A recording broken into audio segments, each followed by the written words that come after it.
We are here in upstate New York. I'm looking at some beautiful landscape here up by Seneca Lake. Reminds me in many ways of some of the landscape of the Camino, this little area right after Ferreros in the last 118 kilometers. Spin this around a little bit. A few people have been curious as to what the Camino is and why I'm doing it. Camino initially was a trade route, a Roman trade route, and the Camino Francis. In the 9th century, the discovery of the relics of James of Zetabe, I believe, it became St. James. I'm not sure of his whole story. They were housed in Santiago de Compostela in the Cathedral. In 1492, it started to become a pilgrimage. Well, people began to use it as a pilgrimage there to see these relics and to, worship there. But then after Ferdinand II and Isabella I took control of Granada in 1892, and I actually have a video on one of my other channels at Granada and the castle Alhambra.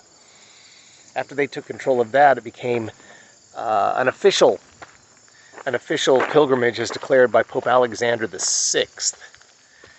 And since about 1987, it's attracted over 200,000 people. It's a long hiking trip. The Camino Francis, which I'll be on, starts in Saint-Jean-Pied-de-Port, just across the French border, goes to the Pyrenees, comes down through Pamplona, and then on to Santiago. It's about 790, almost 800 kilometers. I'm going to be starting in Pamplona. I don't want to blow my kneecaps out in the Pyrenees. So we're still looking at 700 kilometers. Why am I doing it? That's an interesting story. I discovered the Camino de Santiago when I saw the movie The Way, directed by Emilio Estevez, starring Martin Sheen, released in 2010. I saw it Christmas Day 2012. It was 4 days after we buried my father, who died on the 17th of December 2012, was buried December 21st, 2012. That was the day that the world was supposed to end, and of course it kind of did, burying my dad that day. And then I see this movie The Way, in which a young man walking the Camino de Santiago dies in a storm in the Pyrenees, and his father, played by Martin Sheen, goes over to claim the remains and decides to have his son cremated and to take the ashes on the Camino and sprinkle them all across the Camino, which is, and I suddenly decided I want to do this.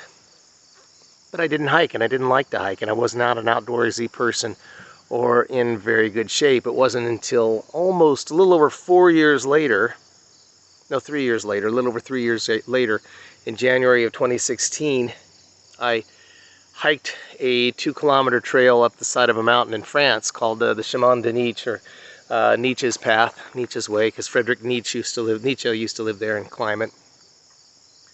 And I only did that basically to win the approval of my wife, because one of the things about men is, it's part of our driving motivation is to seek the approval of our women. And I was trying to get better, and so I climbed this path. And about halfway up, I started to feel a presence, and I know it was my father, because my father loved to hike, and I hated to hike. And it was kind of like the ubiquitous game of catch at the end of Field of Dreams. And at the top of the Chemin de Nietzsche, I felt this peace. You can see it in this photograph. I had found something that was missing all my life, and that led to me hiking the Camino de Santiago, the last 118 kilometers in 2018. Now I'm going back, and I'm going to hike about 700 kilometers. And we'll get more into that. I better get back up to my house of my stepdaughter and her family, which is where I'm staying today. Play with the grandkids.